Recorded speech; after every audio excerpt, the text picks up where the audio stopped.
Currently 1-1 in the series between Tempo Storm and Gale Force eSports as we get ready for game number 3. And it has been a little odd. It's weird. It feels to me like Tempo Storm feels very on. Obviously, they could be pressing some advantages more, and that's something that we have been a little worried about, even though they have this great early game lead, not being able to maybe get as much as we would like to see out of that. But standout individual plays from Cothan Luck, from Psalm, oh my goodness, the last 2 games between his Genji and his Medivh.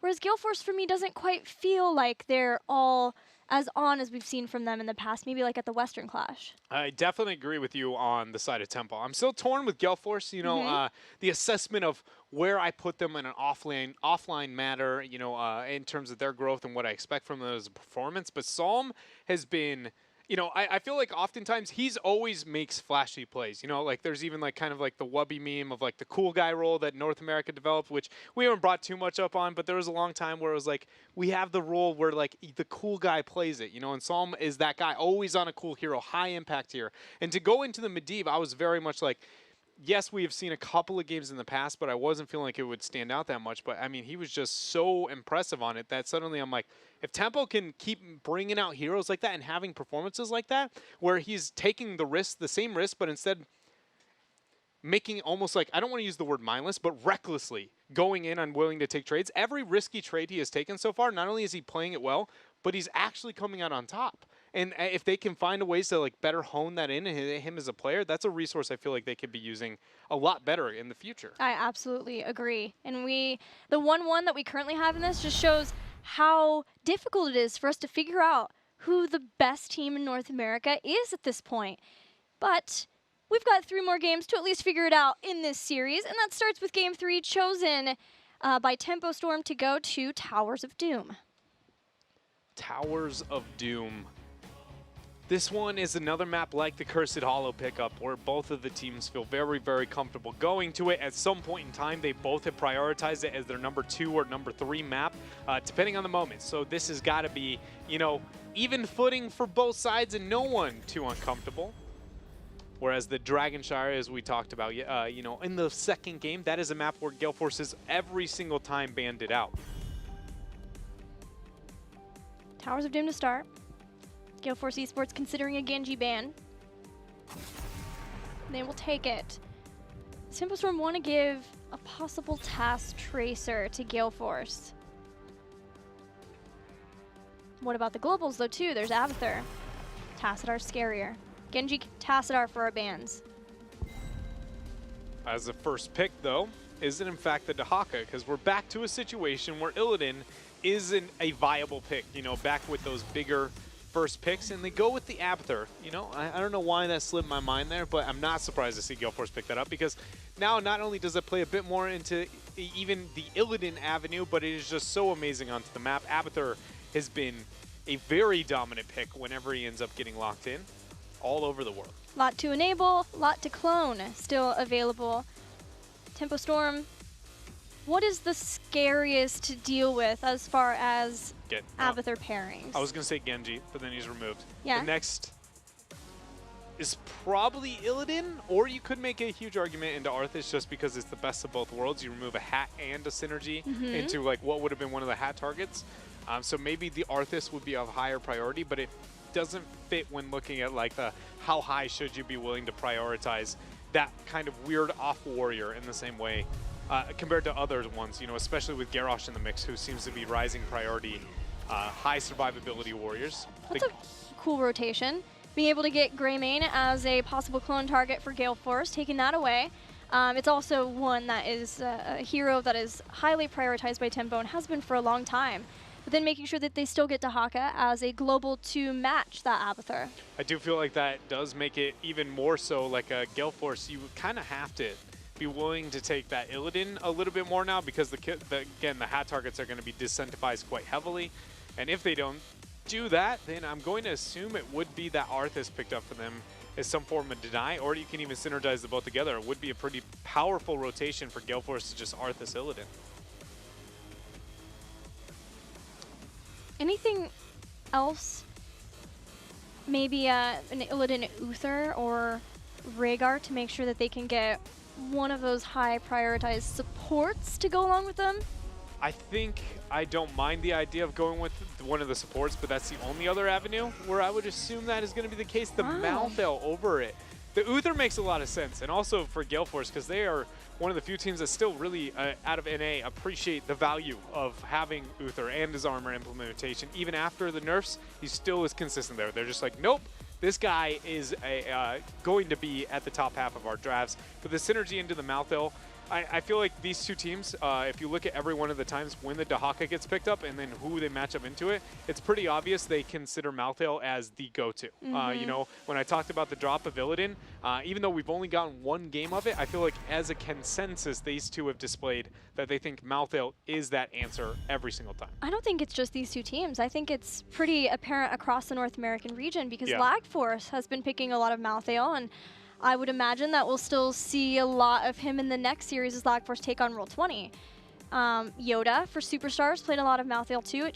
It does seem to be only because the Korean region has been running Malthel as a counter in the solo lane for so long. It seems to be kind of late that we're adjusting to this, but understanding how good Malthel can be in that solo lane now.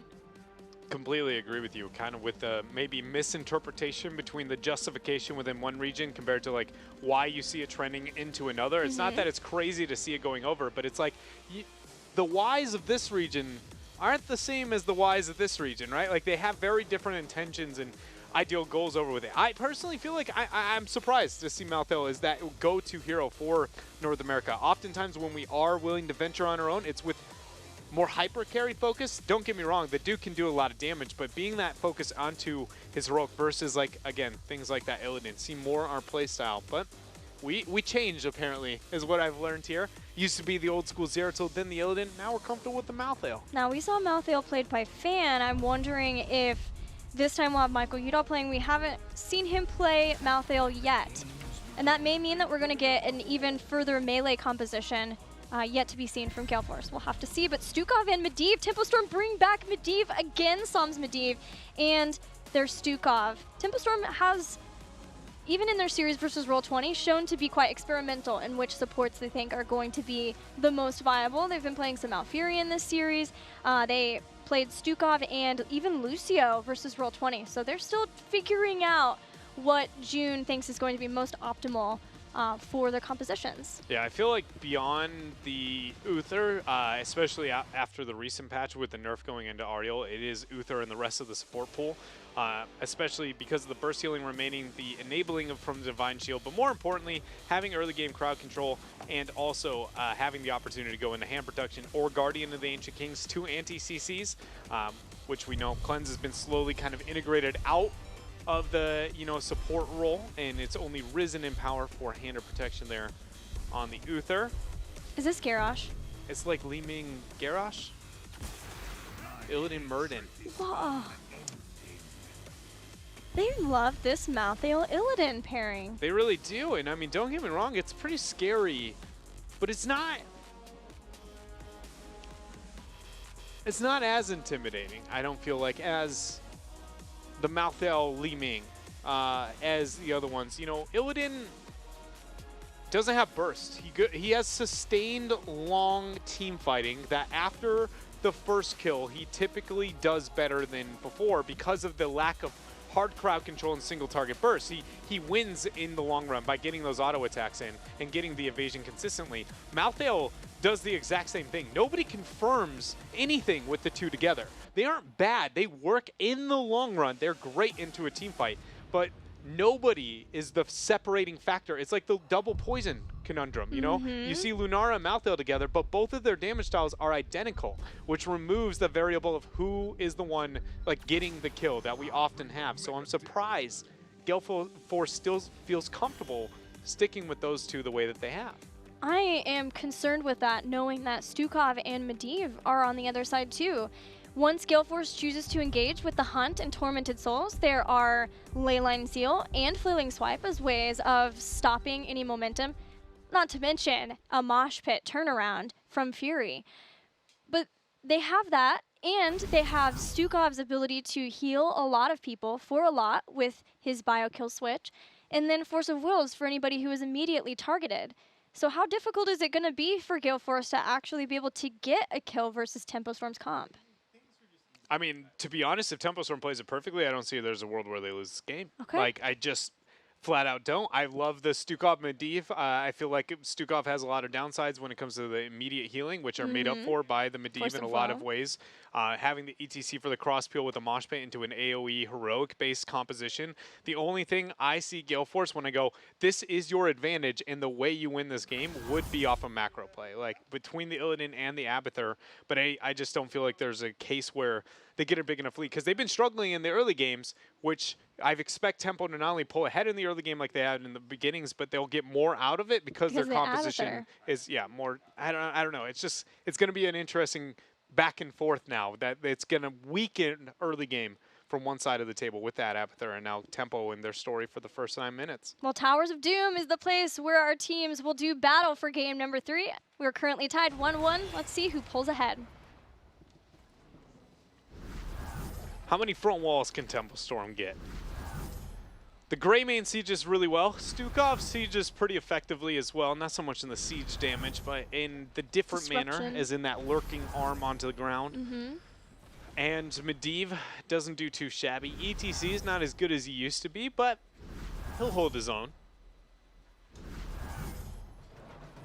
Really excited to see Fury back on ETC with the new skin, level 800. But the continuing changes in roles has been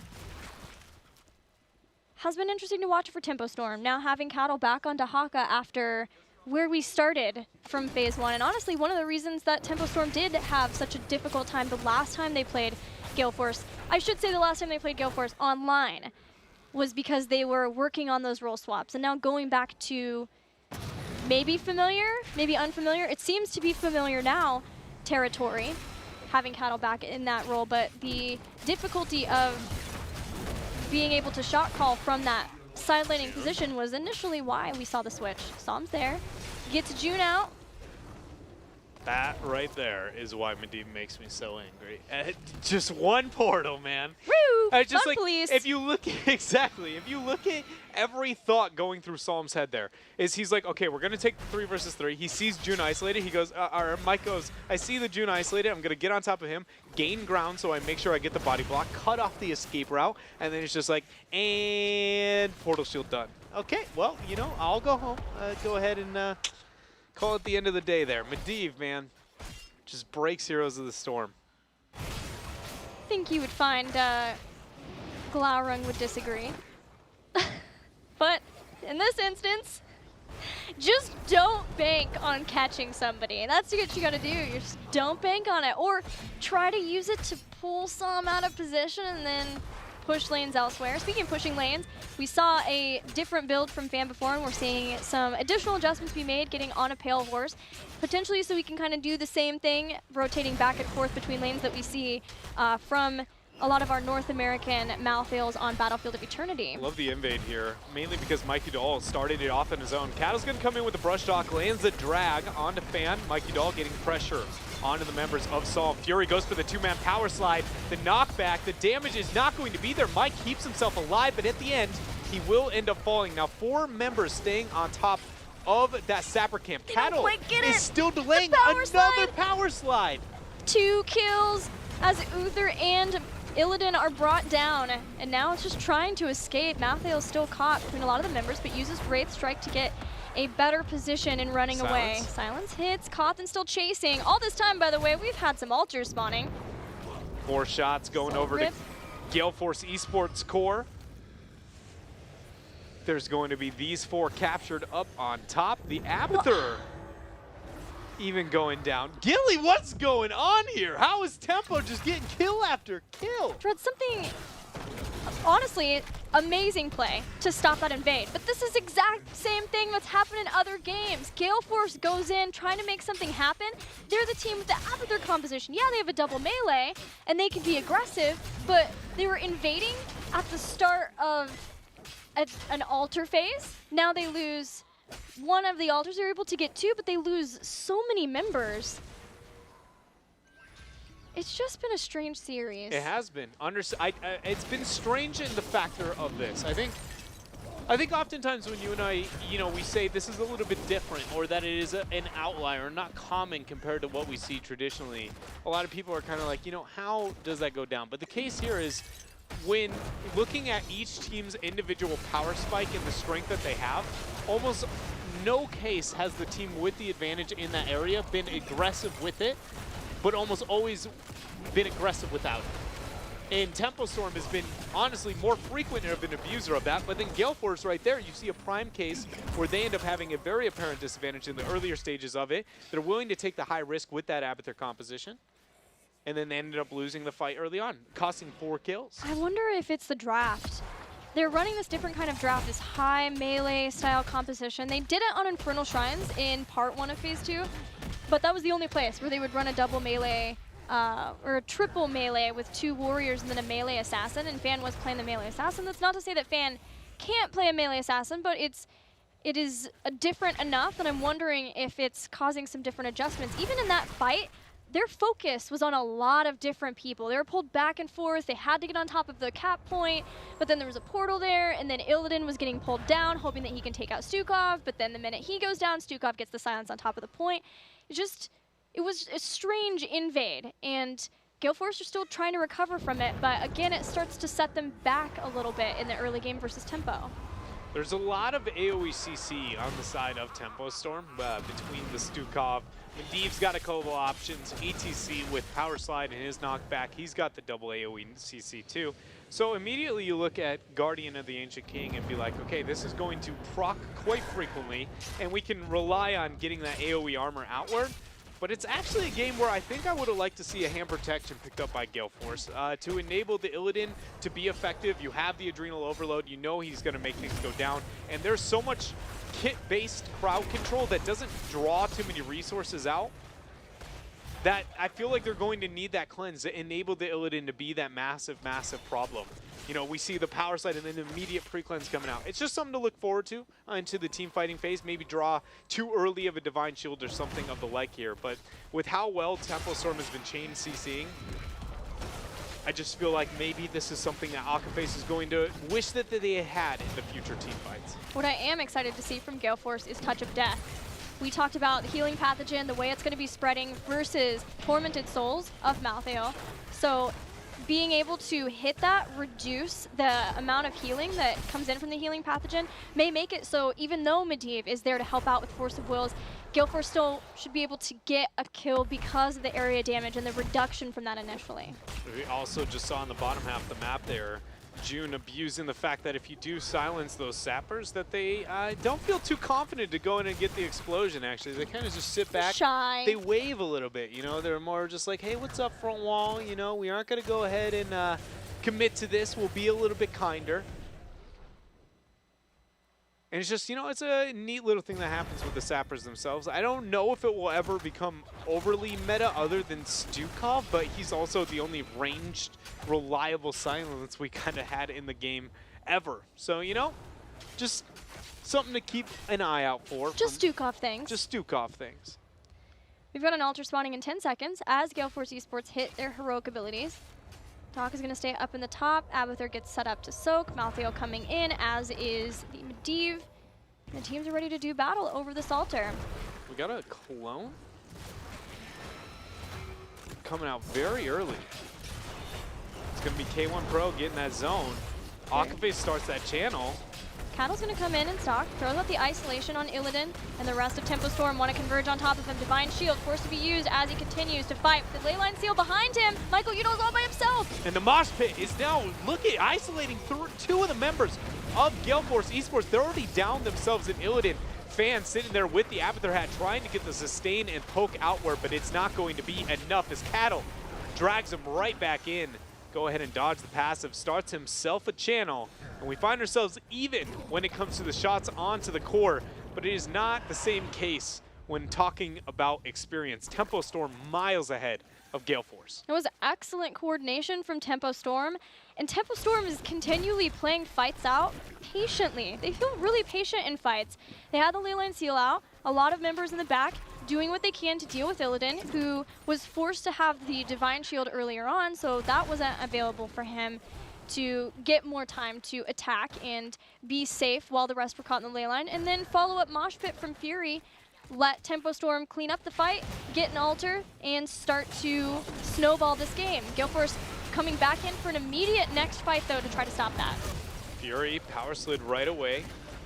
Cattle coming in with that brush stock. Can he get a drag? Force of Will is going to be used. Fan going in, trying to make something happen. Mikey Dahl gets the dash onward. He's going to dash away, realizing this is maybe not the fight they want. Another clone used by Gale Force eSports, which on the note of, you know, the success that Tempo displayed into the last fight, I would argue a lot of that did come down to the clone timing there of K1 Pro on the Malthael. It was just a bit too early to where it was easy to be patient. It wasn't hard to be like, you know, we might want to wait this one out. And we also saw a case where with the isolation picked up, as long as Cattle's hitting that effectively onto Uther or the Illidan, there is a lot of CC that is being very difficult for Mikey Dahl to not get split between that ley line and the Mosh. We talked about how hard it's going to be. In the last fight, it very clearly came to life. Yeah, Gale Force came in for that fight hoping that they could use the very long cooldown of Mosh Pit, knowing that it was down, and get back into the fight. But now Mosh Pit is up, as are 2 altars in 8 seconds. And Gale Force doesn't quite have 13. 13 is here for Tempo Storm. Make sure that Psalm can have better portal uptime. June starts it. You see the attempt here. Mikey Dahl is getting that flank up above, even forcing a portal from Psalm. Fury takes a bit of damage. He power slides on Curse Bullet, the silence, and that is Fan falling down. June, with those lurking arms, has been so impactful throughout this game. Uther was down at the bottom battling versus Dahaka 1v1 over that altar. There was no Uther, no Divine Shield, nothing to save anybody who gets jumped on from Tempo Storm at that mid altar. Cost him a lot. I mean, I don't have words. I'll be honest, Uther in the 1v1 matchup, there's about 0 heroes you can say Uther versus, and then insert their name, and I'd be like, yeah, that's a reasonable 1v1 to be taking, unless they're at like 2% HP. And then Illidan hunted down after the death of Malthael, but that's plenty of time for a rotation to come down. Gale Force again are going to invade on top of the Sappers. Mikey Dahl dives deep, zoning away the back line, but Dahaka's going to come in, and Fury is staying relatively healthy, even from the damage of Malthael. Ley line is going to go down. Nobody's going to get the initiation. And if that power slide, you know, if the heal was available from Stukov, I am confident that Fury would have felt comfortable turning that around. Gale Force has to be thankful that that was not up quite yet. They had to get the retreat there. Tempo doing just fine, though, as they are rounding out the 15. The next altar phase should be before the 16 mark. So we see Cattle get initiated on. The rest are here, too. He's definitely dead. Fan gets the Shroud. There's the Shroud. So now he can jump in, as does King Caffeine. Psalm's here to show up and help. There's the portal, but Gale Force made sure to watch both of the sides of that and are rewarded with their first kill of the game. First kill of the game, but still a ways away from that 16 Talontier. It's all about if the tribute or altars, excuse me, spawn before that 16 window, and I still feel like that's a very realistic option. 25 more seconds. It is in fact going to happen. Good call. It's, man. Okay, so with the 16, it's just enough to where they might not even fully get it. At least for one of these altars, Tempo Storm will have the 16 advantage, but not necessarily for the second one. It's not so far away. Like, the core health is not so bad that Gale Force couldn't give up 2 if they can just make sure to get 1, which is what they're doing. They've got Malthael slowing down Dahaka so that Abathur can step onto the point. There's nobody other than Dahaka who could come in, and Malthael is keeping him busy, keeping it on him, and he's not going to stalk back in. So Abathur gets that. There is no 16 just now online. Malthael still slowing down Dahaka. Tempo's trying to force. Power slide onto Calf. Throws down the W. Illidan trying to pressure out onto June. Force of Will is there. Dahaka is still in the 1v1 with that Malthael. K1 Pro go ahead and comes down with an Illidan clone. Nothing to be gained, nothing lost for either side yet. The channel started. K1 Pro zoning away. Now Illidan, real Illidan is on top of Tempo Storm. They're just trading back and forth with the two Illidan. They've zoned away. Michael Udall gets low. Malthael and Dahaka for forever, just the 1v1 of champions. Dahaka can't win that. The fact that he's still committed to that, I find very interesting. That Mike's going to transition upwards. He's going to use the hunt. They get the shots on bottom half of the map. Isolation does not land, but the drag does. Dark Swarm unable to get the kill. And now we find ourselves at the end of the day with a trade there for Gale Force. They find 4 shots still behind. Tempo's got this pressure still available throughout bottom, but the 16 was achieved. Yeah.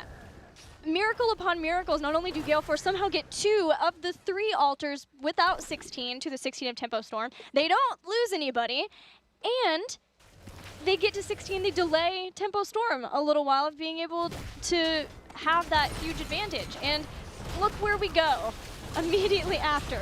We're headed back to the Sapper camp. Last couple of times this hasn't worked out for Gale Force. Will it this time? Fury with the zoning mosh pit. Used very effectively there. Fans gonna go ahead and use Tormented Souls. They're gonna try and turn this fight around. Drag goes on top of him. Divine Shield is used. K1 Pro is getting a lot of damage onto the backline, but he is just an Abathur clone. Flailing Swipe hitting with all 3 sides. Tempo Storm kiting away. Can K1 go in and clean this up? They're so weak. They're so low. They should at least be able to get cattle, right? Yes, 1 kill. So they lose Illidan and Muradin for it. I feel like this fight, that right there is a perfect example of exactly what we've been talking about with this comp. You need an executor. Someone has to kill it. You do. Because they would have just dominated that fight. If any person could do burst beyond 200 damage in the late game.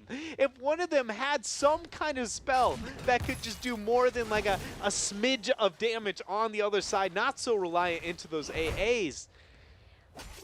Man. I have to say, Gale Force, their focus on invading the Sapper camp every chance they get, extremely admirable. But it's gotta be disheartening when Stukov just drops the silence and it doesn't do too much. How many Sapper camps have they been able to take? And yet that fort still lives. The hunt, they're gonna try and full on fight this thing. Koth and Lux in a bad spot. Brushtalk coming through for Cattle. But that is Psalm and June trying to get full retreat. Lurking Arm not dropped yet. Fury questioning around. Keep in mind, no mosh pit. Stormbolt interrupted. Isolation is now onto the Muradin. But the Muradin clone itself is doing work along with Michael Udall in the back. And Leyline Seal is trying to make something. It just bought a little bit of time. The drag coming in. The Lurking Arm. Nobody going down yet. Fury with that force of will. I'm so confused at how this is happening. I can't even speak the English. What is happening? How is Gale Force turning this around suddenly? They have 16 and they can give him the axe. Why? It's all of us. You found your executor. We just have to wait till 16 and it's a dwarf in the backline with a double axe. I'm just trying to figure out how, like, a lot of the portals and how that fight was going down. I mean, that was just, again, a situation of, like, this is the team fight not happening anywhere near what you would auto-assume. By the way, Caffeine was knocked out of turret range, which means Mike Udall has to wear a couple of shots there. Thought for a moment that might be the beginning of the end for him. But Gale Force, they know they have 2 men up. They feel comfortable taking this bell tower. It's converted on over. This is a victory that might feel as good as winning the game. For how much focus Gale Force has had in this bottom lane, and so many Sapper camps that have been denied thanks to the silence of Stukov, finally, they take the bell tower and they can go somewhere else. They can get some Sappers, they can go to other lanes and start taking those towers down. They've had Abathur pushing down the mid lane, so that wave, those towers might be an option, the bell tower there, and they're ahead in experience. Do they win this game now? Like they do, right? They have the full level lead.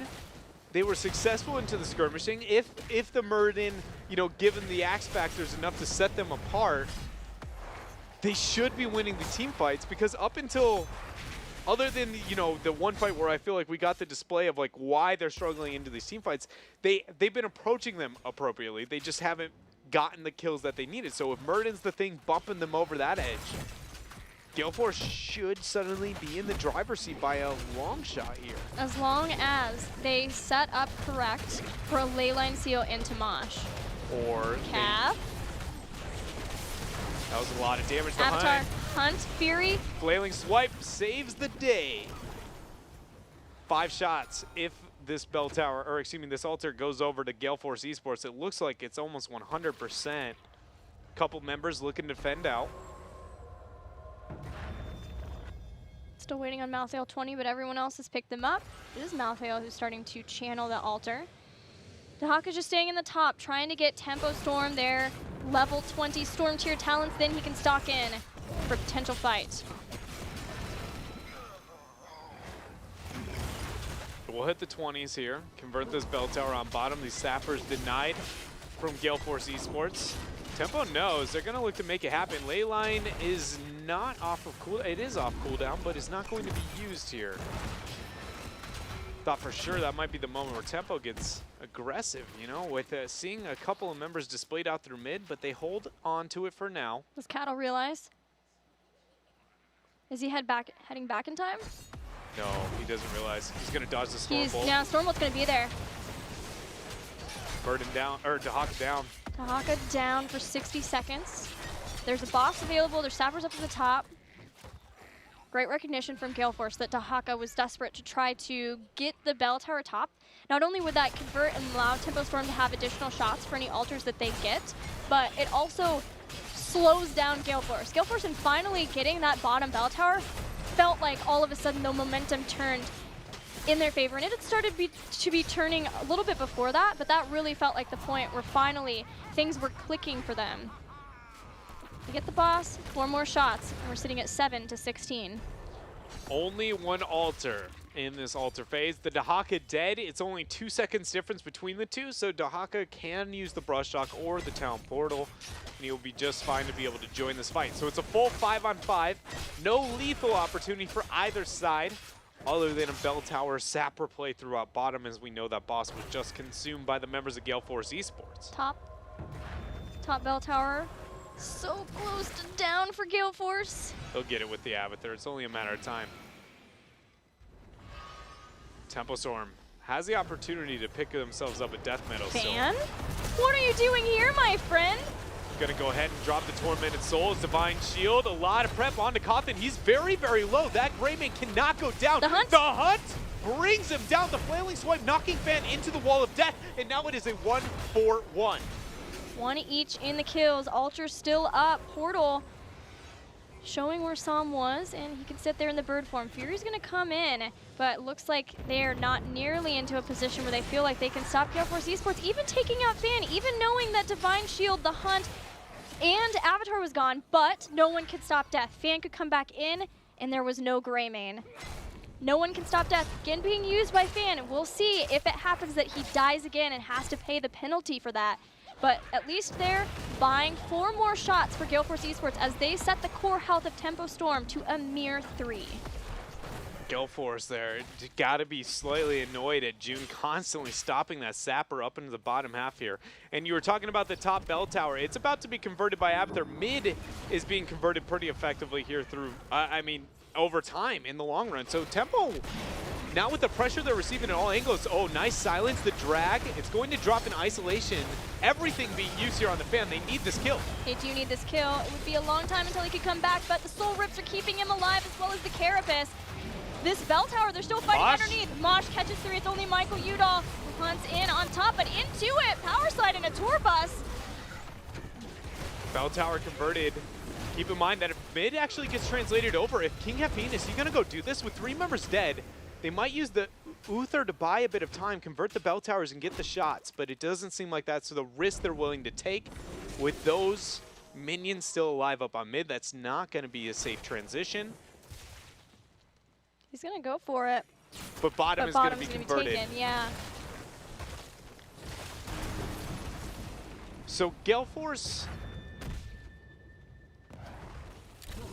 has 6 shots right now. This is going to be converted on bottom. We find ourselves at 3 to 5 for Tempo Storm. There's no world where Tempo can end this game. Just between these two. No, they can't end it, but Gale Force can. So Tempo has to stop both of these altars.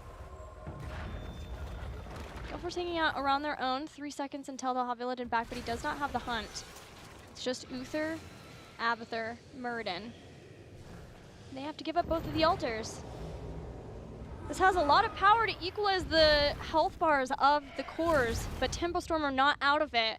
They just got a whole lot closer, 10-3. Still, Sapper and Boss are something that Gale Force can abuse. They still have a global with the Abathur, with the Illidan. Yes, there is a Dahaka on the side of Tempo that can maybe stall it out, but we saw in the late game when Cattle's off on his own looking for the side soak, Gale Force is not afraid to go out of their way to try and get a punishment here. Another Sapper camp started for Tempo. This time Gale Force not looking to get this invade.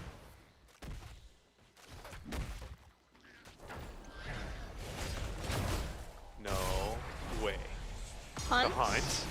He's got Burrow still, but that is a lot of damage. Nice zone there from Gale Force. The Mule is healing that top bell tower back up. I was wondering, was it better to get the mid for Gale Force while everyone was down, or wait, knowing that once everyone was up? I guess you would be denying the shots of Tempo because you knew Tempo was going to get both of those altars. Okay, never mind. In a way, you're like essentially denying the shots versus what you would have gained elsewhere. Right, well, what you would have gained later on, because then they could have maybe made a play for the final bell tower, knowing that they could fuel up top, grab bottom because, or mid because it was so low, and then just go back, swoop back around, try to get bottom. I don't know. But then Tempo could have just gone to the top. So either way, we're back to set even on the bell towers. Still lethal for Gale Force in almost all cases, whereas Tempo Storm desperately needs to both. But if they do end up getting one bell tower into their favoring channel both, that could be game for themselves. Illidan is in prime position to get bottom. Dahaka has got to be the target who's going to stop that.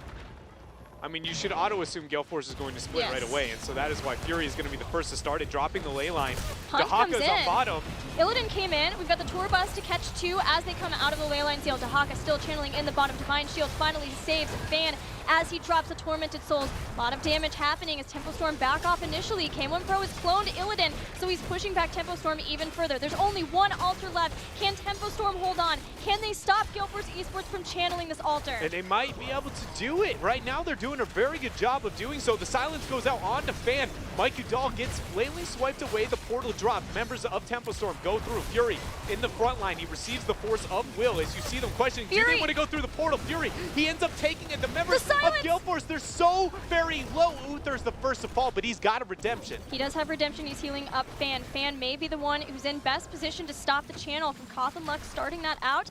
The members of Gale Force are separated. Cawthon starts to channel again. Fan uses his Death Shroud just to jump over to the minions, but Tempo Storm won't let off of him. Akaface now back. Channel hasn't been happening yet. Muradin still sitting on top of the altar. Illidan's going to go ahead and join in now as Cattle goes back to the base. Mikey Doll trying to pressure out. Cawthon goes through the portal, giving battered assault value left and right, dancing on in. Power Slide doesn't even land here as Malthael's ripping through the Greyman onto the side. And Gilly with those two kills. Gale Force eSports, I believe, I know I say this lightly, I believe has done it. They will end up getting the channel, and this is going to be a game going over to them on Towers of Doom, taking the lead 2-1. This is the most ridiculous series. Such back and forth fights we've got all the way into the late game with these games. This series is insane and I love it. I feel like a lot of that was Gale Force trying to play that playstyle with their Abathur composition, specifically the invade on Sappers that you pointed out to. The consistency they displayed that, I feel like a lot of that was their idea of like, keep them busy around the objective. Maybe not committing to it, but just, you know, we're going to abuse the Abathur on the side for the side soak. If you guys can buy time with the Illidan into the 4-man, it's really going to stand out. Just they oftentimes committed a little bit too far or underestimated the crowd control. Specifically, I think Fury on the ETC and then June's Stukov. Nobody was expecting the lurking arms actually being well placed, right? I mean, to be honest, that was by far the best Stukov performance we've seen out of all of North America, constantly laying lurking arms that were not even just playmaking, they were like straight up just winning some of these fights.